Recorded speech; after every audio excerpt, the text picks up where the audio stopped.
Welcome to another RPG Developer Bakin tutorial. Today we look at those things called sliders and how to make them look more interesting. Like this one. Let's start off by looking at those things first in game. Don't mind me doing some random stuff here. Okay, now you can see the slider to the right is filling up and has the shape it should have. Yeah, that's basically what we want to achieve, and I will show you how to make those things. As you can see, this one goes down now. Yeah. So let's jump right into the layout tool. First of all, I want to show you the very basic normal slider panels. You can just go into panel and add a slider panel. If you do so, one of those things will appear. Oh, I have another idea. Let's just make a fresh layout and make a slider panel. Now you have this little thing here. You can change the size by just dragging this thing, and you will see there is a number showing. This is the value of the of whatever you want to show in your slider. For example, you can choose stuff here. For example, HP, MP, XP until the next level, and what's the most useful stuff is down here. For example, the value of a variable. You can just use a variable. There's a lot of stuff you can display. Let's just, for the sake of this, go with this one here. Oh, wait a minute. That's a little. You can also display your custom consumption status stuff, for like if you have stamina or something. Let's just go with this one here with HP.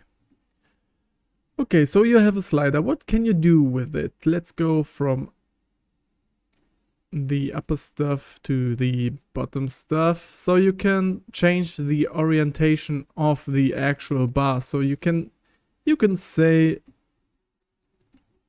you go up and down, which you don't see any difference right now because the HP is full. Let's just switch this one up and go for this one here. It's a variable. I know we can see stuff. So now you can see up, down, left, right. So it just changes in which direction your bar fills up, in which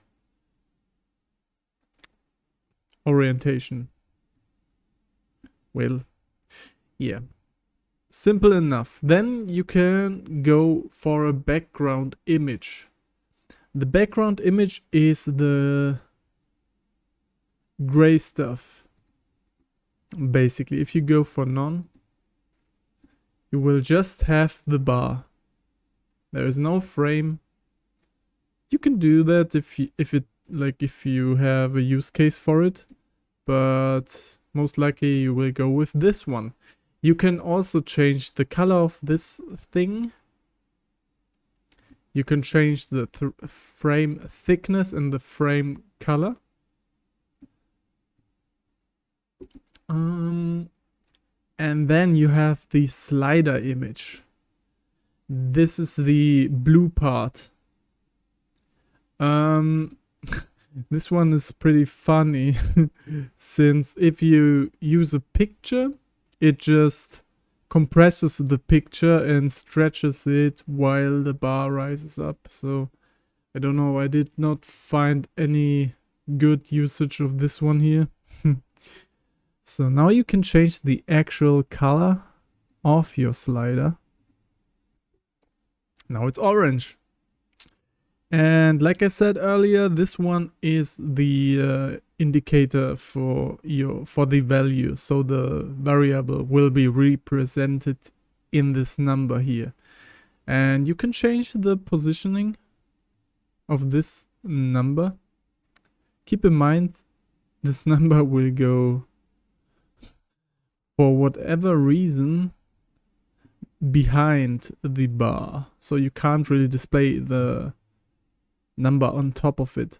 The problem is, yeah, I think this is something that's not intentional, because sometimes you want the number on top of your bar, which I guess is something that will get fixed in the future. And yeah, you can change the scale. Yeah. So, that's this part here. Now to the control.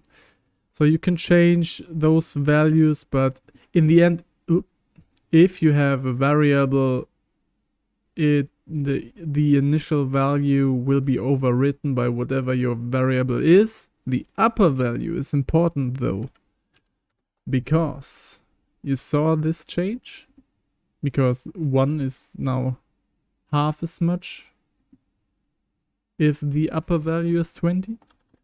In the past, we were limited to 100 for whatever reason, but now we can go to, well, whatever number we want. Yeah, let's go back to 10. And this range here is if you want your bar for whatever reason to extend outside of your boundary for whatever reason in both directions.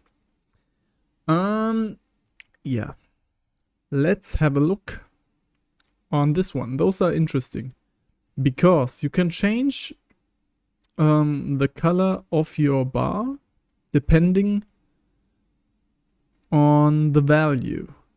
For example, if you have HP, if your HP is very low, you can say if your XP, this is a percentage of the value. If you go to 25%, you can go for a deep red, for example. If your HP is, for example, at 50% or below, it will be yellow. And if it's full, it will be green. Let's just remove this one here. Now we can play a little with the value here. So as you can see, the value changes depending on the color changes depending on the value.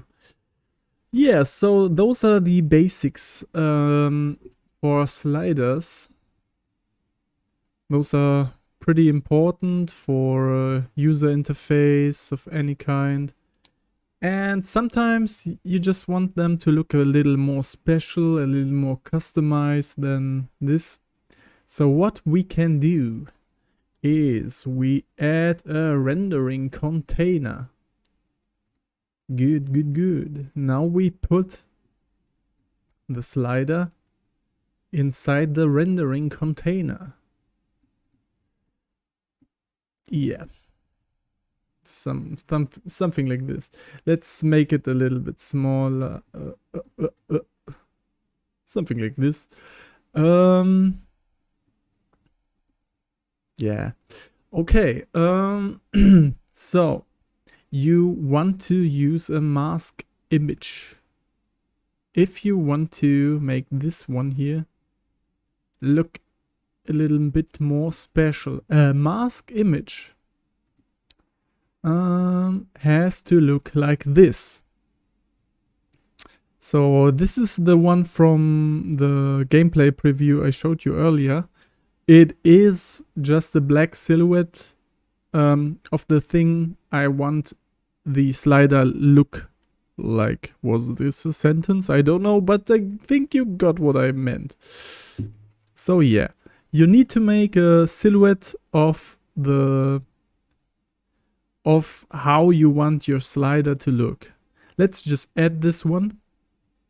And yeah, as you can see, it looks really janky. But we can fix this. Let's just make the slider a little bit bigger. Place it down here, and you need to play around with this one. Yeah, exactly. And now we can play around with this one. And you see, it works. It looks crap, but it works.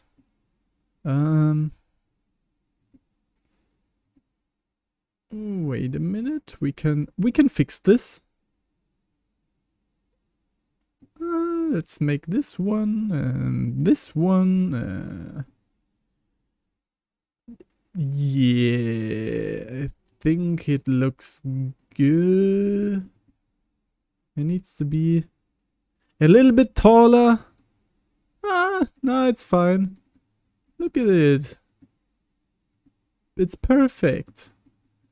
So this is how your bar will be performing inside your game if you use the correct value. So it's pretty simple.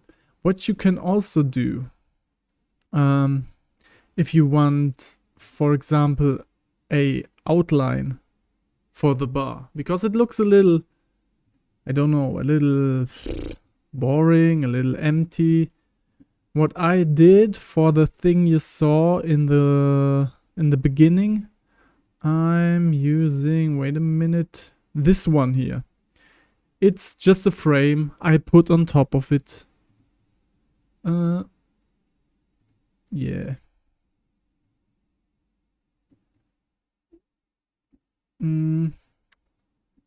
So keep in mind, you need, if you want to have stuff on top of each other, the stuff that's on top should be under the other thing.